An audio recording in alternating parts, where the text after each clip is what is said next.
Maayong buntag sa tanan mga igsoon.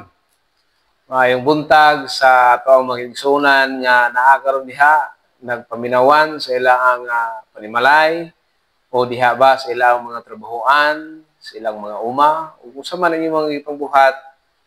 Ang Dios istorya sa matag usa kanato pinaagi nining ato ang pamalandong nini nga kabuntagon. Ang programa sa takna sa pamalandong before tang mo adto sa ato ang mensahe ni kabutagon karon, magaampo una kita. Labing gamahanan namo nga Dios ingon nga hari sa among kinabuhi. Ikaw mao ang nagdala nini nga mo ang mga kinabuhi sa matag lakang sa matag karon ug unya. Salamat nining bag-ong kabutagon nga kami mamalandong na usab sa imo ang mga pulong. Kung nagapangayo kami diha pinaagi sa balang espiritu nga kini mao'y pataliwala kanamo, magahatag og kaalam gikan sa pagtuon namo sa imo ang mga pulong Ginoo.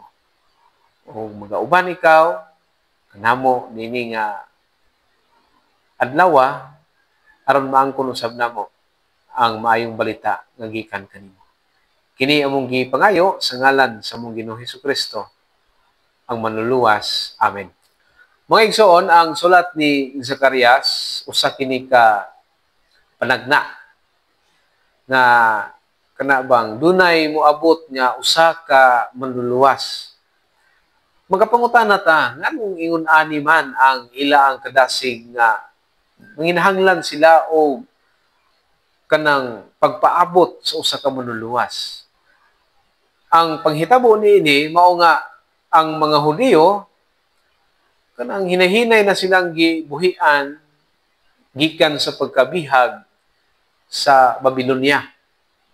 Pasabot nga naa kanila ang ilaang kasing-kasing nga kanang malipayon, naa kanila ang pagbalik diha sa ilaang kadasig nga kanang mamauli na gid sila gikan sa pagkabihag ngadto sa ilaang lugar nga dis-a sila natawo.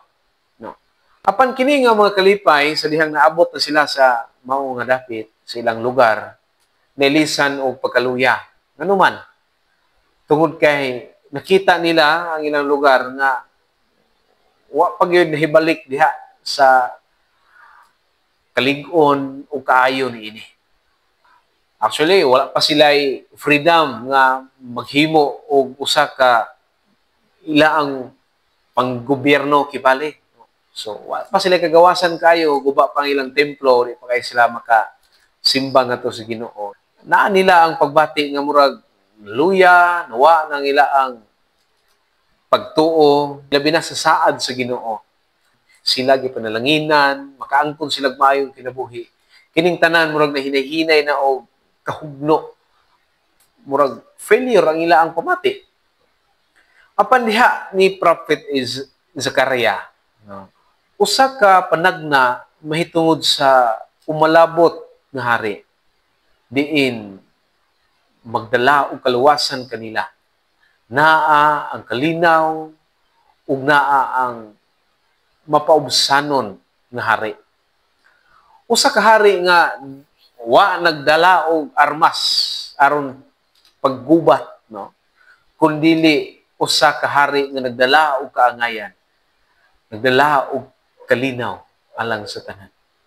Unsa man ang gustong ipaabot sa Dios ngadto kanila nga makatawhan nga naa sa kaluyahon, naa ang pagluwas sa Dios diha sa mga tao nga naulipon, naa ang pagluwas sa Dios ngadto sa mga tao nga naa sa kaluya nga pagbati.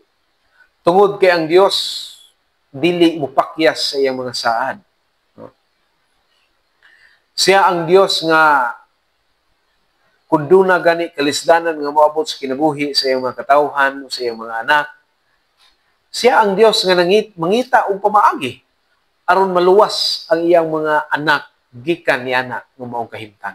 Sa bag-ong tugon, say diha pinaagi sa usa ka storya nga miabot ang usa ka hari nga nagdala og asno, dayon ang makatawhan, ang handam, nagdala o dahon sa palmera nga nagsinggit og husana, husana ang Dios nga labing halangdon.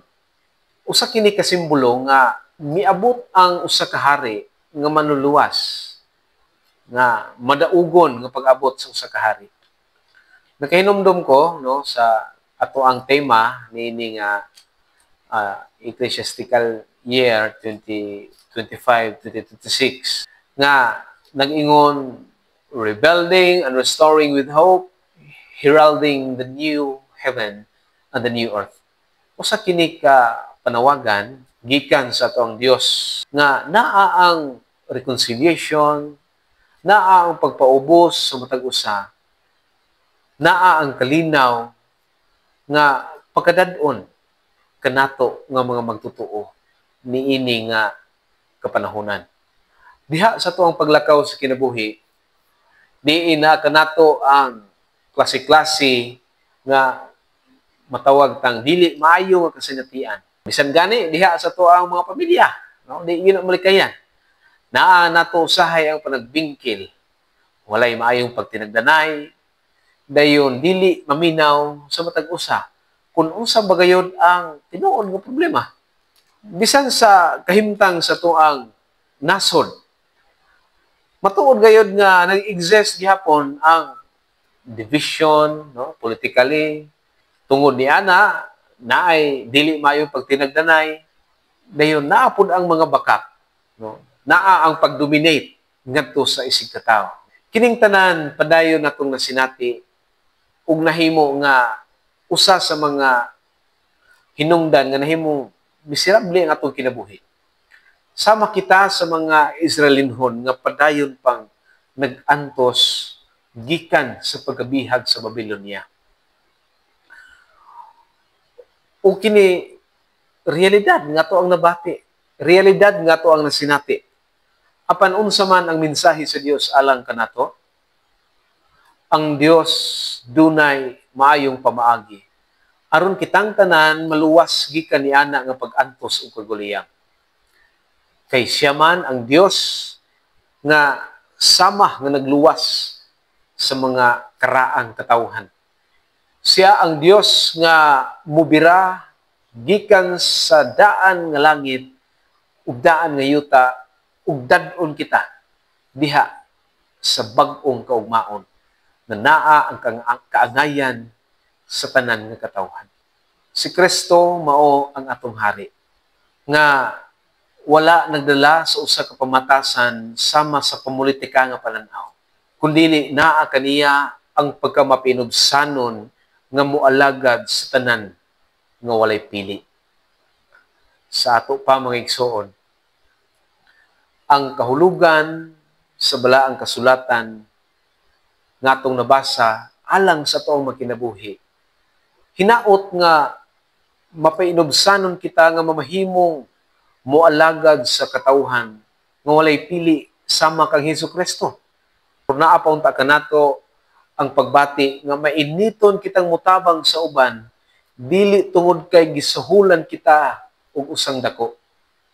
Aron matuman ang saad sa Dios, pinaagi ni Hesukristo sa atong kalibutan nga siya magtukod og bag-ong langit ug bag-ong yuta. Diin ang kalinaw, pagpaubos ug kaangayan masinati sa tanang katawhan nga walay pili. Pasabot nga makita unta ang paghari sa atong Ginoong Hesukristo sa atong kinabuhi, pinaagi sa pagtuo o sa pagbuhat. Atong timan-an nga ang saad sa Dios magpadala siya og hari. Usa ka hari nga matarong, usa ka hari nga mapainubsanon ug naa ang kalinaw. Mao kini ang ato ang Ginoong Hesukristo. Mao nga ang hagit sa Dios alang kanato niining kapanahunan, mao nga ipadayon nato ang pagsalig ni Hesukristo. O magkinabuhi, isip iyang katawhan nga nagdala sa kalinaw o paglaom sa katilingban. Amen. Mag-ampo kita. Among Dios nga langitnon, nagapasalamat kami nining bag-o nga kabuntagon. Nga imong gihatag, imong gipasinati diri kanamo. Tungod kay imo kaming gihatagan og usa ka mensahe.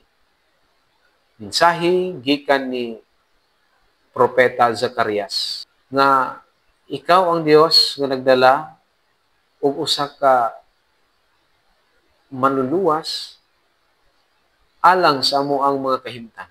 Ikaw ang Dios nga nagalantaw unsa ang amo ang mga dili mayong kasinatian o mga panghitabo sa among kinabuhi. Nasayod kami o Dios ug amo kining pagadawaton nga ang imo ang saad nga mahimo kining matuod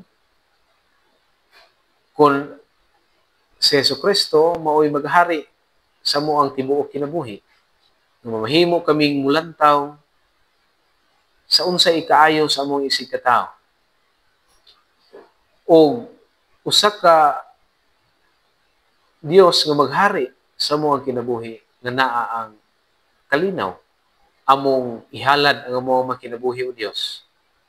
Among itugyan nga kanimo nga ikaw magahari sulod sa among kasing-kasing ug ang balaang espiritu mao'y magadasig kanamo sa tanan namong paghimuon, sa tanan namong mga desisyon, ug sa tanan namong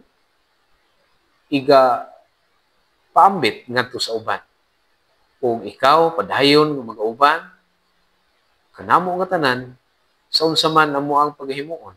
Kining tanan Ginoo among gipaabot nga kanimo. Tungod sa ngalan sa among Ginoong Jesucristo. Amen. Ang Dios nga labing gamhanan, magbubuhat, manunubos ug magsasangkap, mao'y magauban kanato sa padayon sa paglakaw nining tahas nga gisangon sa tong Ginoong Jesucristo. Sa ngalan samahan sa Anak ug sa Espiritu Santo. Amen ug amen.